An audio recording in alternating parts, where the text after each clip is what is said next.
미국 카네기홀에서 충격적인 일이 일어났습니다. 세계 최고의 오케스트라가 연주를 멈추고 단 한 명의 지휘자를 향해 기립박수를 보냈습니다. 그 순간 눈물을 흘리는 한 여인이 있었습니다. 그녀는 시장에서 자그만 반찬 가게를 하던 어머니였죠. 그녀의 아들은 지금 이곳 뉴욕 카네기홀의 지휘대에 서 있습니다. 하지만 믿기 어려운 사실이 하나 있습니다. 이 소년, 불과 몇 년 전까지만 해도 강원도 작은 폐광촌에서 싸움질만 하던 문제아였습니다. 어떻게 광부의 아들이 세계 최고의 지휘자로 성장할 수 있었을까요? 그의 인생을 바꾼 단 하나의 충격적인 이야기. 지금부터 시작하겠습니다. 저는 강원도 작은 탄광촌에서 태어난 정태윤이라고 합니다. 지금은 폐광되어 예전 활기를 찾아볼 수 없지만 어린 시절 우리 마을은 석탄 트럭 소리와 검게 그을린 광부들의 웃음소리로 가득했어요. 아버지도 그중 한 명이었습니다. 언제나 까만 얼굴로 돌아오시던 아버지는 제게 세상에서 가장 강인한 사람이었죠. 13살 그해 겨울 모든 것이 변했어요. 탄광촌이 무너져 사고로 아버지를 잃었습니다. 세상이 무너지는 것 같았죠. 어머니는 시장에서 반찬 가게를 열어 홀로 저를 키우셨어요. 하지만 저는 점점 길고양이처럼 날카로워졌습니다. 학교에서는 누가 아버지 흉을 보기라도 하면 주먹부터 날아갔고 선생님들은 저를 문제아라고 불렀어요. 어머니는 매번 제가 싸웠는지 물으셨고 멍든 얼굴로 돌아올 때마다 한숨만 깊어졌죠. 하지만 제 분노는 날이 갈수록 커졌어요. 그날은 유난히 화가 나는 날이었습니다. 학교에서 누군가 아버지가 술 마시고 사고 냈다는 말을 했죠. 참을 수 없었습니다. 싸움 끝에 벌 받고 늦게 하교하며 마을 뒷산 쓰레기장에 들렀어요. 화풀이로 고철 더미를 발로 찼습니다. 발이 너무 아파서 움켜쥐고 있을 그때였어요. 이상한 형태의 물건이 눈에 들어왔습니다. 반쯤 망가진 나무 상자를 주워봤죠. 먼지를 털자 갈색 바이올린이 모습을 드러냈어요. 목이 부러졌지만 혀는 남아있었습니다. 이게 뭘까 궁금했죠. 손가락으로 현을 튕겨보니 이상한 소리가 났습니다. 신기했어요. 한참을 망가진 바이올린을 갖고 놀았죠. 제대로 소리를 내려 했지만 안 됐습니다. 좌절감에 내려놓으려는 순간 목소리가 들렸어요. 백발의 할아버지가 서 있었습니다. 이 악기에 영혼이 있다고 하셨죠. 마을에 최근 이사 온 분이었어요. 이상한 서울 할아버지로 불렸습니다. 버리려던 거라고 퉁명스럽게 말했더니 할아버지는 미소 지으며 다가왔어요. 제가 악기 다루는 모습이 흥미롭다고 했습니다. 망가져서 소리도 안 난다고 했더니 저는 손보다 머리로 음악하는 아이 같다고 하셨어요. 이해가 안 됐습니다. 할아버지는 지휘라는 걸 들어봤냐고 물으셨고 저는 고개를 저었죠. 천천히 손을 들어 공중에서 움직이셨어요. 보이지 않는 무언가를 다루는 것처럼요. 지휘자는 소리를 만들지 않지만 모든 소리를 만든다고 했어요. 혼란스러웠지만 할아버지 눈에서 특별한 빛이 보였습니다. 오래된 신문을 보여주시며 오케스트라 앞에 선 할아버지가 보였어요. 놀라서 물었더니 자신의 과거라고 했습니다. 베토벤의 운명 교향곡이라고요. 할아버지가 지휘하자 수십 명의 연주자가 하나 되었어요. 소리의 파도가 밀려왔습니다. 손짓 하나의 음악이 커졌다 작아졌다 했죠. 충격이 밀려왔어요. 이런 세계가 있었다니. 제 가슴이 뛰었습니다. 저도 할 수 있을지 물었더니 그건 제 결정이라고 했어요. 음악은 마음속 폭풍을 다스리는 법을 가르쳐 준다고 했습니다. 마음속 폭풍. 할아버지는 제 분노를 본 걸까요?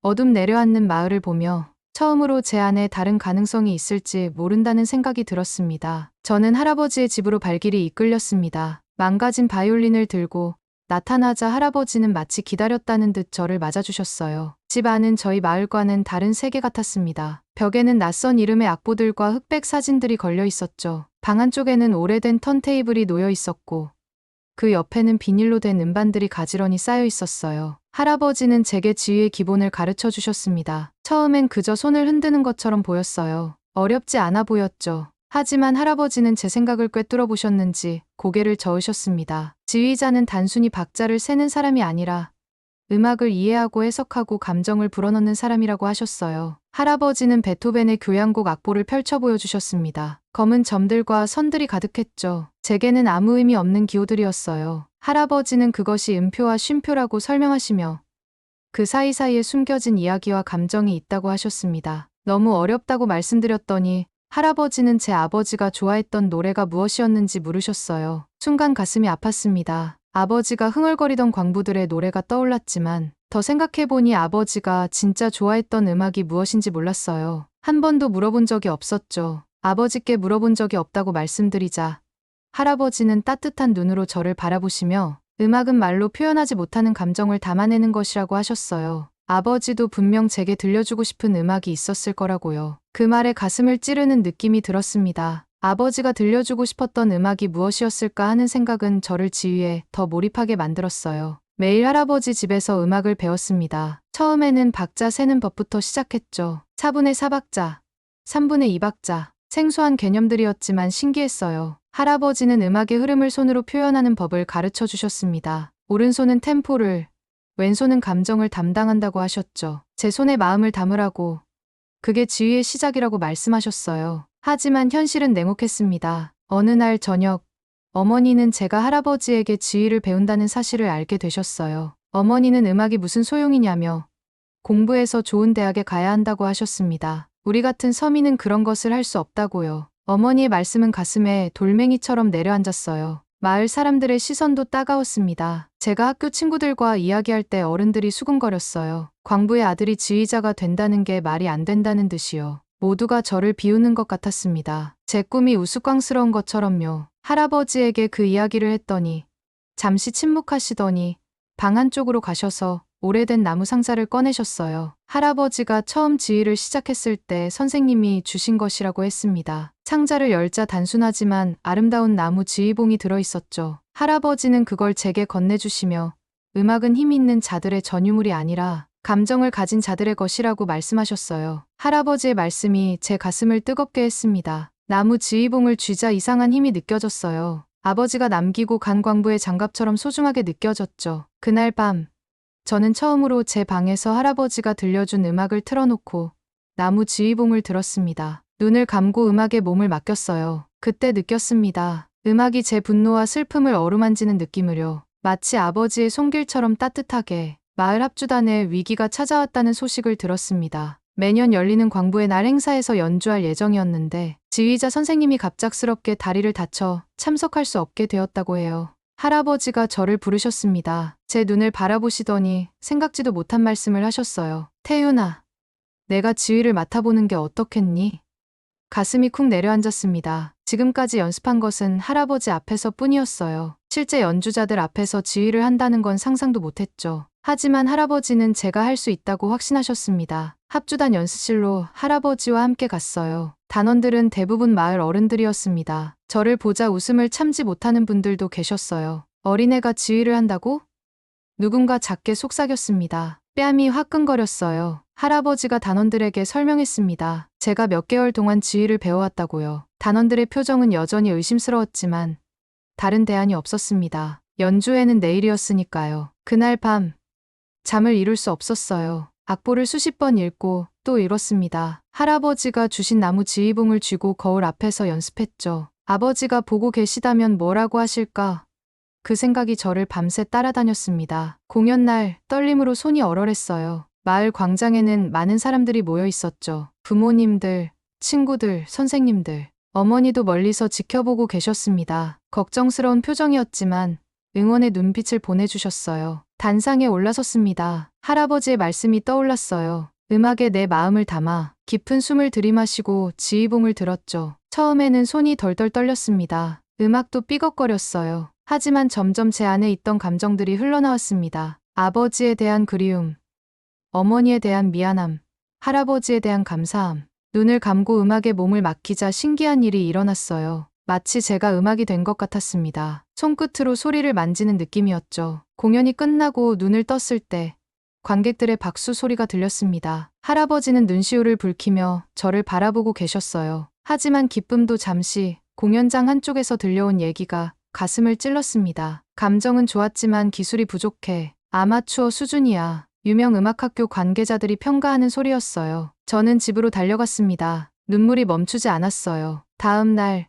마을 음악 선생님이 저를 찾아오셨습니다. 태윤아, 넌 특별한 재능이 있어. 서울음악학교 오디션을 한번 보는 게 어떻겠니? 선생님의 말씀에 고개를 들었어요. 제 앞에 또 다른 문이 열린 것 같았습니다. 아버지의 낡은 가방에 몇 벌의 옷을 챙겨 넣었습니다. 서울행 버스를 타기 위해 작은 터미널로 향했어요. 어머니는 반대하셨지만 마을 음악 선생님의 추천서를 보시고는 한번 기회를 주기로 하셨습니다. 다치지 말고 아프면 바로 전화해. 어머니의 말씀이 귓가에 맴돌았어요. 서울은 제가 상상했던 것보다 훨씬 컸습니다. 높은 빌딩들, 쉴 새 없이 지나다니는 차들, 바쁘게 걸어가는 사람들, 마치 거대한 교향곡 같았어요. 음악학교는 한강이 내려다 보이는 언덕에 있었습니다. 건물 앞에서 숨을 깊게 들이마셨어요. 할 수 있어. 오디션장에 들어서자 저와는 다른 세계의 사람들이 보였습니다. 정장을 입은 학생들, 비싼 가방에서 악보를 꺼내는 모습이 낯설었어요. 대기실에서 들리는 대화들도 이해하기 어려웠습니다. 베를린, 빈, 줄리아드. 처음 듣는 이름들이었죠. 제 차례가 왔습니다. 심사위원들 앞에 섰어요. 5명의 위원들은 모두 엄숙한 표정이었습니다. 그중 가운데 앉아 계신 백발의 마에스트로가 눈에 띄었어요. 쇼스타코비치의 축전 서곡을 지휘해달라는 요청을 받았습니다. 악보는 봤지만 한 번도 연주해본 적 없는 곡이었어요. 지휘봉을 들자 손이 떨렸습니다. 첫 박자를 내리자마자 뭔가 잘못됐다는 걸 느꼈어요. 피아노 연주자와 맞지 않았죠. 두 번째 마디에서 완전히 길을 잃었습니다. 그만. 심사위원장의 목소리에 멈췄어요. 고개를 숙인 채 퇴장했습니다. 복도에서 울고 있는데 누군가 제 어깨를 두드렸어요. 고개를 들자 백발의 마에스트로가 서 계셨습니다. 김 선생님이시죠? 놀라서 고개를 끄덕였어요. 선생님은 제 손을 보시더니 말씀하셨습니다. 손이 광부의 아들 같구나. 그런데 내 눈은 음악가의 눈이야. 선생님은 저를 연습실로 데려가셨어요. 기술은 가르칠 수 있지만 음악적 감성은 가르칠 수 없다네. 저를 비공식 교육생으로 받아주시겠다고 하셨죠. 매주 선생님의 수업을 참관하고 저녁에는 개인 지도를 받기로 했습니다. 학교에서의 첫날은 가시밭길이었어요. 복도를 지나가는데 누군가 속삭였습니다. 저 촌놈이 지휘를 한다고?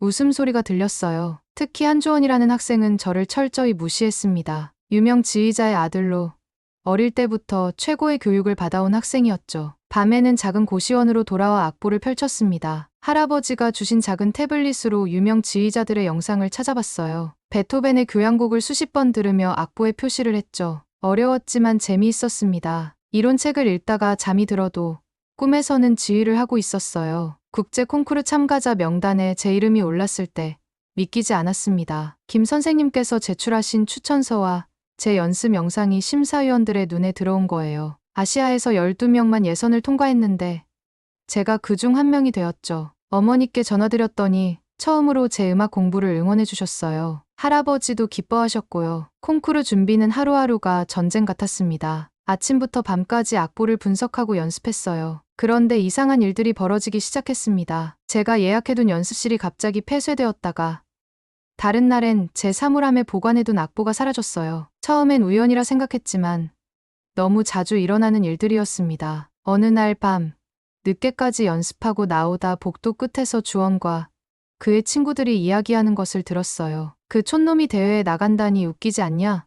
실수할 때 표정이 볼만할 거야. 주원의 웃음소리가 가슴을 찔렀습니다. 그때 깨달았어요. 이 모든 일이 주원의 소행이었다는 거요. 김 선생님께 말씀드릴까 고민했지만 증거도 없이 누군가를 의심한다고 하는 건 옳지 않다고 생각했어요. 그저 더 열심히 준비하기로 했습니다. 학교 연습실 대신 작은 고시원에서 영상을 보며 연습했죠. 대회 전날 최종 연습을 위해 특별히 배정받은 연습실에 갔습니다. 손에 익은 지휘봉을 꺼내 들려는데 충격적인 모습을 발견했어요. 제 지휘봉이 2동강이 나 있었습니다. 분명 누군가가 일부러 부러뜨린 거였어요. 가슴이 무너져 내렸습니다. 이 지휘봉으로 몇 달을 연습했는데 대회는 내일인데 한참을 망연자실하게 앉아있다가 가방 깊숙한 곳에서 무언가를 발견했어요. 할아버지가 주신 나무 지휘봉이었습니다. 그동안 특별한 날에만 꺼내 쓰려고 보관해뒀던 거였죠. 손에 쥐자 할아버지의 말씀이 떠올랐어요. 음악은 감정을 가진 자들의 것이다. 그 나무 지휘봉을 들고 마지막 연습을 시작했습니다. 처음에는 낯설었어요.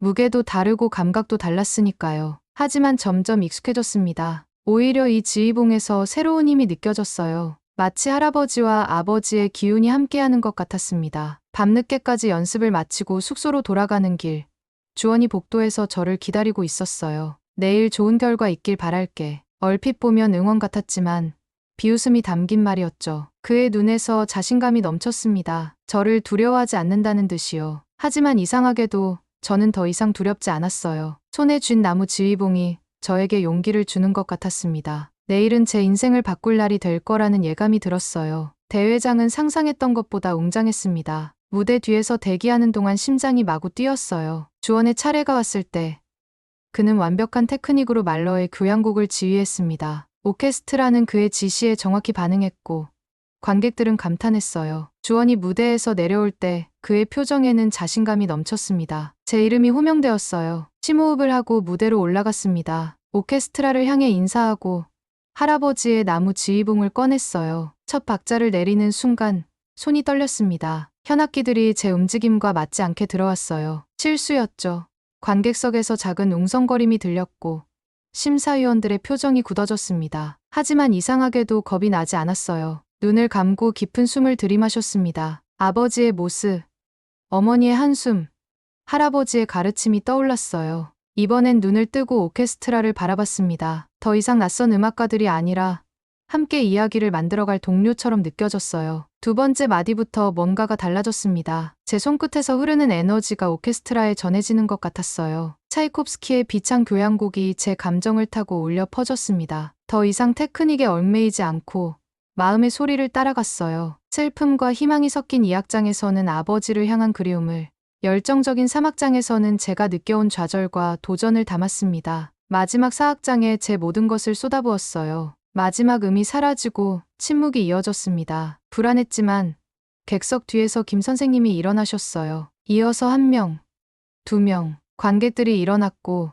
곧 기립박수가 홀을 가득 채웠습니다. 심사위원 한 분의 눈에는 눈물이 고여 있었어요. 우승자 발표 시간, 제 이름이 호명되었습니다. 믿을 수 없었어요. 트로피를 받으며 감격의 눈물이 흘렀습니다. 무대 아래에서 주원이 저를 바라보고 있었어요. 예상과 달리 그의 표정은 비웃음이 아닌 진지함이었습니다. 시상식 후 주원이 다가와서 제 지휘는 완벽하진 않았지만 그도 할 수 없는 뭔가가 있었다고 말했어요. 그의 눈빛은 달라져 있었습니다. 언젠가 다시 만나자며 그때는 제가 이길 수 없을 거라고 했어요. 적대감이 아닌 라이벌로서의 인정이 담긴 말이었습니다. 김 선생님은 제가 음악의 본질을 알고 있다며 그것은 완벽함이 아니라 진실함이라고 말씀하셨어요. 고향에 전화의 소식을 전했습니다. 어머니는 자랑스럽다고 하셨고 할아버지는 미소 지으시며 제 아내 음악을 알고 계셨다고 하셨어요. 콩쿠르 우승 후 제 인생은 꿈처럼 변했습니다. 세계적인 오케스트라들에서 초청장이 왔어요. 그 중에서도 가장 놀라웠던 건 뉴욕 필하모닉의 연락이었죠. 카네기홀에서 특별 연주회를 지휘해달라는 제안이었습니다. 믿기지 않았어요. 어머니, 저 미국에서 연주하게 됐어요. 전화로 소식을 전했습니다. 어머니는 잠시 말없이 계시다가 떨리는 목소리로 축하한다고 하셨어요. 그 순간 결심했습니다. 어머니, 꼭 와주세요. 제 첫 무대를 봐주셨으면 좋겠어요. 처음엔 망설이셨지만 결국 어머니는 동의하셨어요. 할아버지도 함께 오시기로 했습니다. 비행기 표를 예약하고 뉴욕의 호텔 방도 준비했어요. 어머니가 처음으로 비행기를 타시는 거라 걱정되었지만 할아버지가 함께 계셔서 안심이 되었습니다. 연주회 프로그램을 구성하면서 오랜 고민 끝에 마지막 곡으로 아리랑 관현악 편곡 버전을 선택했어요. 곡을 편곡하고 연습하는 과정은 힘들었지만 아버지와 어머니에게 바치는 마음을 담았습니다. 드디어 공연 당일 백스테이지에서 어머니와 할아버지를 만났어요. 어머니는 생전 처음 입어보는 정장 차림이셨죠. 할아버지는 자랑스러운 눈빛으로 저를 바라보셨습니다. 떨리나? 할아버지가 물으셨어요. 네. 하지만 좋은 떨림이에요. 어머니는 말없이 제 손을 꼭 잡아주셨습니다. 그 손길에서 평생 저를 위해 일하신 굳은 살이 느껴졌어요. 카네기홀의 무대에 섰을 때 그 웅장함에 숨이 멎는 듯했습니다. 객석은 가득 차 있었고 첫 번째 줄 중앙에는 어머니와 할아버지가 앉아 계셨어요. 지휘봉을 들고 오케스트라를 향해 고개를 숙였습니다. 할아버지가 선물한 나무 지휘봉이 손에 익숙하게 느껴졌어요. 첫 곡은 베토벤의 운명 교향곡이었습니다. 음악에 몰입하다 보니 시간이 어떻게 흘렀는지 모를 정도였어요. 마지막 곡 차례가 되었을 때 객석을 향해 말했습니다. 이 곡은 제 고향 한국의 민요, 아리랑입니다. 저를 여기까지 오게 해주신 부모님과 은사님께 바칩니다. 지휘봉을 들어올리자 한국의 혼이 담긴 선율이 카네기홀을 채우기 시작했어요. 슬프면서도 희망찬 아리랑의 멜로디가 울려 퍼졌습니다. 눈을 들어 어머니를 바라봤을 때 그분이 손수건으로 눈물을 닦는 모습이 보였어요. 할아버지는 그분의 어깨를 토닥이고 계셨습니다. 그 순간 제 마음에도 뜨거운 감정이 밀려왔어요. 아버지가 광산에서 흥얼거리던 그 노래, 어머니가 시장에서 일하며 부르시던 그 노래가 지금 세계적인 연주홀에서 울려 퍼지고 있었습니다. 연주가 끝나고 객석에서는 기립박수가 쏟아졌어요. 어머니는 더 이상 눈물을 감추려 하지 않으셨습니다. 그분의 얼굴에는 자랑스러움과 깊은 감동이 가득했어요. 다음 날 뉴욕타임즈의 헤드라인은 충격적이었습니다. 한국의 새로운 별, 카네기홀을 정복하다. 평론가들은 특히 아리랑 편곡의 극찬을 보냈어요. 동양의 정서를 서양 오케스트라로 완벽하게 표현했다는 평이었습니다. 호텔 방에서 어머니와 할아버지와 함께 그 기사를 읽었어요. 어머니는 말씀하셨습니다. 태윤아, 내 아버지가 살아계셨다면 얼마나 자랑스러워하셨을까. 그 말에 가슴이 먹먹해졌어요. 할아버지는 미소 지으며 말씀하셨습니다. 음악은 시간과 공간을 초월한단다. 너의 아버지도 분명 오늘 이 연주를 들었을 거야. 그날 밤 뉴욕의 호텔 창문을 통해 반짝이는 도시의 불빛을 바라보며 생각했습니다. 제 음악 여정은 이제 막 시작되었지만 이미 가장 소중한 성공을 이루었다고요. 바로 어머니의 인정과 자랑스러움을 얻은 것이었습니다. 세계적인 지휘자가 된 후에도 제 마음 한편에는 늘 고향 생각이 있었습니다. 유럽과 미국을 오가며 연주할 때도, 화려한 콘서트홀과 호텔 방에서도 저는 종종 검은 석탄 먼지가 날리던 그 마을을 떠올렸어요. 특히 그곳의 아이들이 마음에 걸렸습니다. 어느 날 베를린 공연을 마치고 호텔로 돌아와 충동적인 결정을 내렸어요. 저의 모든 저축과 앞으로의 수입 일부를 투자해 고향의 음악학교를 세우기로 했습니다. 다음 날 아침 어머니께 전화를 걸었어요. 어머니, 우리 마을에 음악학교를 세우려고 해요. 처음엔 믿기지 않는다는 반응이셨지만 제 진심을 아시고는 지지해 주셨습니다. 할아버지도 기뻐하셨어요. 그리고 몇 달 후 저는 오랜만에 고향으로 돌아왔습니다. 마을은 많이 변해 있었어요. 더 이상 활기차지 않았고 젊은이들은 대부분 떠나고 없었습니다. 폐광 이후 마을 경제는 더욱 침체되어 있었죠. 하지만 제가 돌아왔다는 소식에 사람들이 하나둘 모여들기 시작했어요. 과거에 저를 조롱했던 사람들도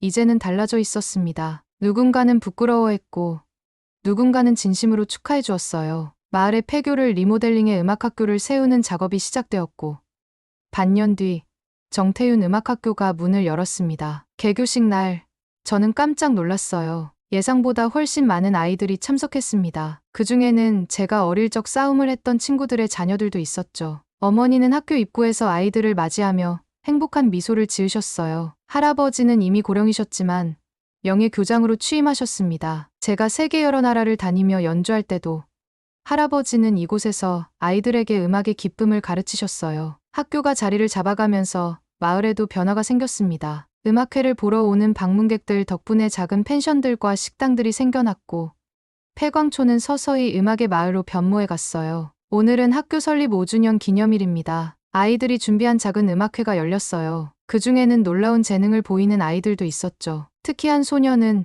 제가 처음 발견했던 것과 같은 오래된 바이올린으로 아름다운 선율을 만들어냈습니다. 음악회가 끝난 후 저는 혼자 마을이 내려다 보이는 언덕에 올랐어요. 해가 저물고 있었고 마을의 불빛이 하나둘 켜지기 시작했습니다. 이곳에서 아버지와 함께 걸었던 기억이 떠올랐어요. 주머니에서 할아버지가 주신 나무 지휘봉을 꺼냈습니다. 이 작은 나무 조각이 제 인생을 바꿨죠. 지휘봉을 하늘로 들어올리며 마음속으로 생각했어요. 아버지, 저는 이제 광부의 아들이 아닌 음악의 아들로 기억되고 싶습니다. 그리고 이 아이들에게도 같은 기회를 주고 싶어요. 석양이 지휘봉 끝에 걸리며 붉게 물들었습니다. 멀리서 학교의 아이들이 부르는 노래 소리가 들려왔어요. 저는 그 소리에 맞춰 지휘봉을 움직였습니다. 마치 하늘의 구름과 별들을 지휘하는 것처럼요. 오늘의 사연은 여기까지입니다. 어떠셨나요?